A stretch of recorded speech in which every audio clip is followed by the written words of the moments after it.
it's got the original banger in it. It's the way it was when I bought it. I cleaned it up a little bit. Tried to fix the original water pump, put a new seal in it, and it just kept leaking, and the shaft was worn so bad. So I got this other pump and rebuilt it. So it's got a fresh water pump on it now.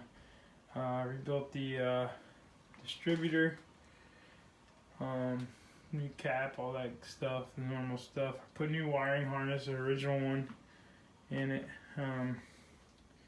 Swapped the carb. It had a Holly 94 that was giving me some issues. It's weird. It ran pretty good when I got it, but it never was right, and I just never could get it right.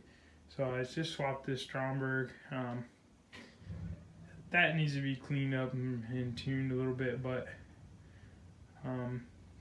you know, if I keep the banger, I'm probably gonna keep the Stromberg on there. And I got a rigged up regulator because I had a good regulator that didn't seem to be regulating enough. It's got a 6-volt, so 6-volt wiring still.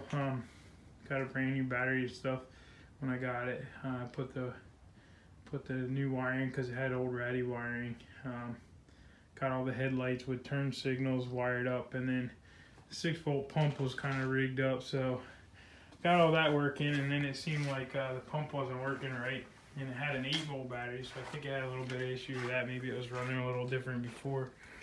But I made a switch panel for it.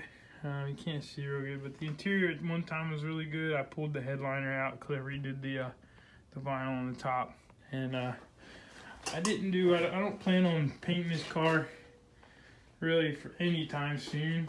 I'd love to have a sweet paint job on it or something, but I'm not really sure how I want to finish this car off. My plan was to keep the fenders, and I still am back and forth on that because I really like the look of the fenders. I lowered the rear with a Model T spring. It's down about 3 inches from stock. Might be a little too soft, so I'm not sure. The front, I just put it's an original 4-inch drop beam and stretched to the stock width. I was going to use mechanical brakes still, but since I ended up swapping to the juice brakes, just got them on, modified the backing plates and stuff. I decided to keep stock Model A spindles.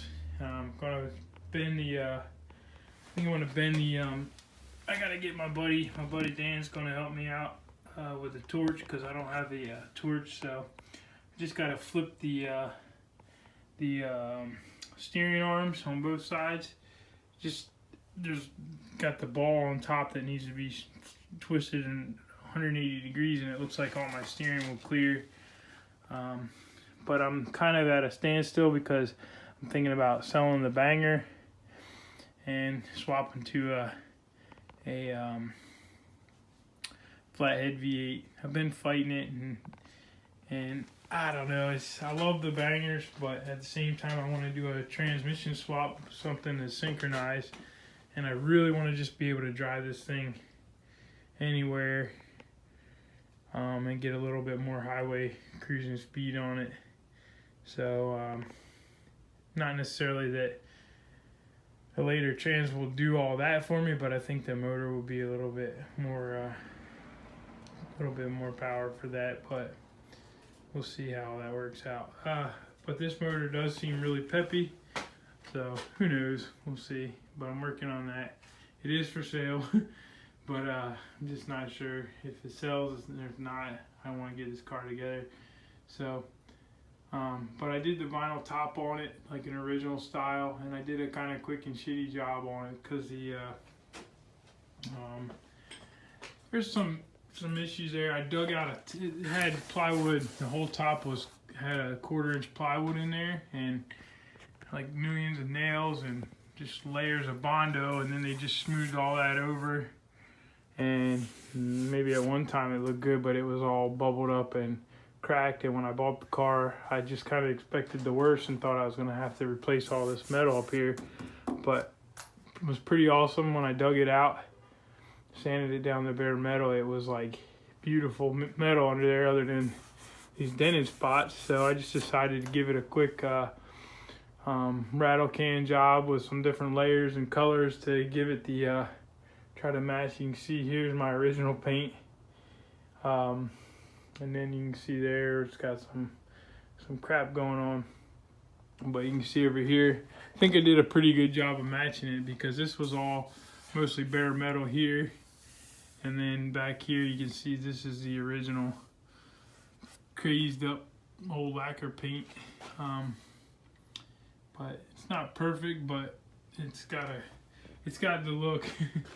You know, I'm trying to build an early style hot rod, not a show car. Back when they used to build hot rods, they were built to run the crap out of them and have fun with it. It wasn't all about being perfect. Maybe one day, if I get bored with it, then I might decide to strip it down and give it a nice, shiny, smooth paint job, which that is kind of the plan eventually, but for now I just want to have fun with it. The car is like super, super solid. It's all original inside. All the steel, as far as I can tell, there's never been any patches, and one of the reasons for thinking that is any patchwork that was done on it is just horrible. So I imagine that they patched what they had to patch or something. Like right here, there's some stuff that's really scabbed over down under there. So I'm gonna replace all that and do that. That's real easy. But luckily the sub rails inside look really good. The bottom here, this is wood. So to me it's easy enough, rather than paying $250, $270 that they want for that piece, I'm gonna just make that piece. So some sheet metal and make it as close as it is good enough for me. Oh, this is really solid and good. The bottom here seems, as far as I can tell, the metal's good all the way to about there. And you can see that somebody bonded it there. So I'm going to try to get away with just making that bottom bead and not buying those panels that come up to here. And I'm almost positive that I'll be able to do that, but it's hard to say. But if I have to, that's what I'll do. But like, I'm trying to keep the paint looking as old as I can without a bunch of patched up paint too. And it has a rumble seat, and that's another thing. That was kind of a hack job somebody did. This crappy rumble seat. They actually had the seat glued to it, and from what I can tell, they riveted the bottom. This section of the door is steel in there, but it was riveted to there. When I got it, you couldn't really see it that good, but it is pretty much steel, so I'll be able to fix a lot of that. And I'm thinking about just trying to fix this inner part, and then I'll just leave the lid, even though it seems to me like there's some Bondo in this lid or something, like because the top corner here it chipped off. So I'm just going to try to keep the lid as long as I can so the paint looks alright. And trying to keep it as untouched as I can. I'm still undecided on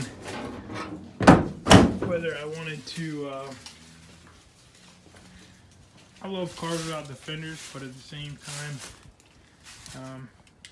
I don't know what it is. I'm like stuck on wanting to throw the fenders back on. But that's the look right there. To me it looks pretty good. I think a 3-inch chop on it would even be better. I don't really want to channel it just because the steel is so good on the car. I just kind of hate to cut it up.